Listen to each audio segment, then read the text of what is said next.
Actually, I was familiar with Neil as a drummer, especially in combination with the song Tom Sawyer. That's a classic in the drum community, of course. But I haven't really listened to Rush music, even if I was like growing up with rock music and progressive music.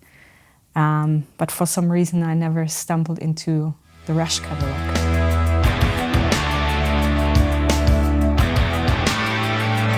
I treat the music with great respect to the guys and also to Neil's part, because Neil is a big part of the music, and so I try to make careful decision with a great deal of sensitivity of what I'm playing original and where there is room for me to play more free or more me or more improvising. But I go for from song to song and make this decision. And this is actually my preparation at home. So my homework is first off to learn the songs, because every song is kind of a blank page to me. So I really have to start from zero, learning the arrangements and learning the drum composition within the actual song arrangement. So Neil's way to play the drums is basically an own composition. And this is what I mean. I treat it with great respect, because that's a huge skill he brought into it, and I want to honor that. And so I have to make this decision really careful, song by song, what I'm playing on original and where I go more free. And this is my preparation at home, but when we rehearse, then it is kind of a thing that we have more attention to the energy and to the feel of the song.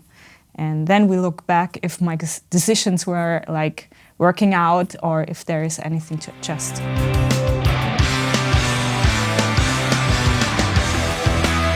It's what the guys decide what they want to play. So some of those songs we prepare will be a live version they already played, and other songs are more the original album version. So it's a mixture.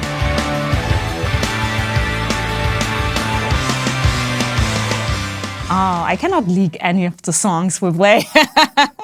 But I can just tell every Rush song is complex and difficult to learn.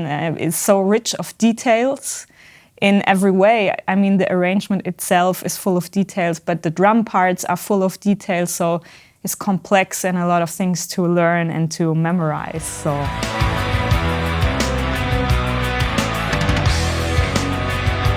I mean, to be able to play Neil's parts needs to have like a research on his playing and really study his playing and his feeling and the way he organized himself on the drums, like if it's the colors he's using, like the different drum sounds he's using, or like the musical approach to this instrument.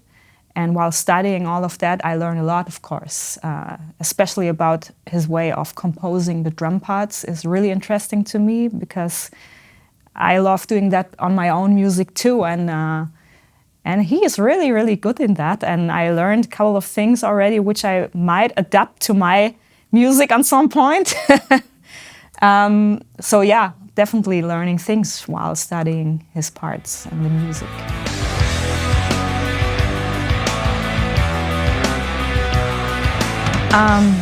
I mean, I personally love to be challenged. I love to have challenges lying in front of me and see if I can manage it. But you also need to know what you can do and what you cannot do. And you need to know your limits and your opportunities also, so to make the decision correctly. And in this case, I was like, I was prepared, and I was like, I was excited to play the music. But in first place, I would say when I should give an advice, so just make sure that you know your limits and you know what you are able to do. So, and all of that is important to make the right decision.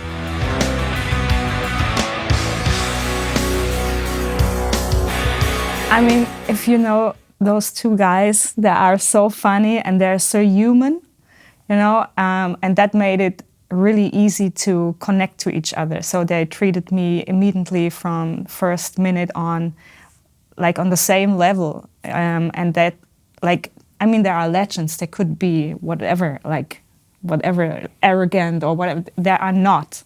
They are funny. They are so human. And this is a way where you have easy access to each other. But also, like, they love to play music. They are very enthusiastic when it comes to play music, and they are so they love working on details, you know. They are detailed when they work together, and you see them having fun and the energy they both have together. And I really can connect with that attitude. So I love energetic music. I love when someone is really focused on music and working on details. These are all points where I see myself also with my music. So it's a way, I think, which made it all easy for us to connect with each other. So, and that happened actually, I would say, immediately.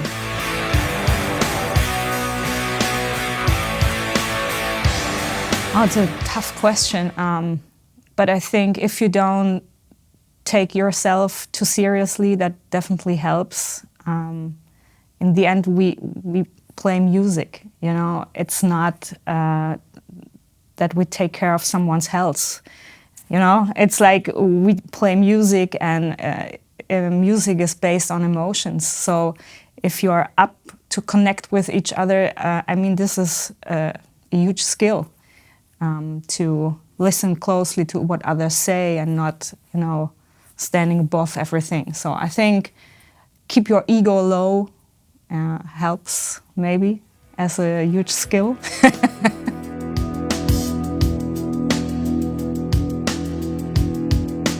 If you know the Rush music, you know how colorful the drum set is, how many sounds Neil brought in.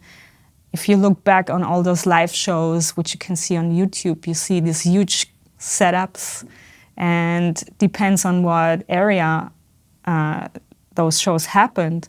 There are more like orchestral elements, percussive elements, and then there are electronic elements, and it changed from tour to tour.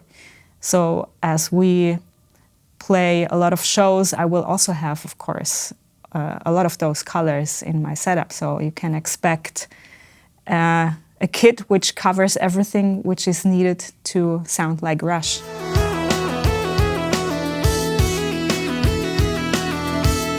That was not really something new, because I was in hybrid drumming already, and hybrid in the way of including percussion elements to my drum set. I experiment a lot with that, with my music, and also brought in electronic elements already. So it's more the way how Neil included that or used it in the music is new to me, kind of.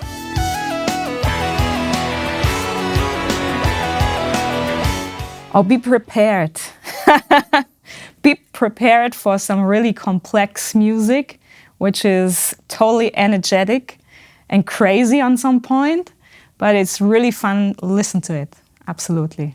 Nice. And even more fun playing it, actually. I really love the early stuff because I love the drum sound, which is recorded, the raw sound, which is really dry, you know. So this is really like the Moving Pictures album, for example. That could be a great start.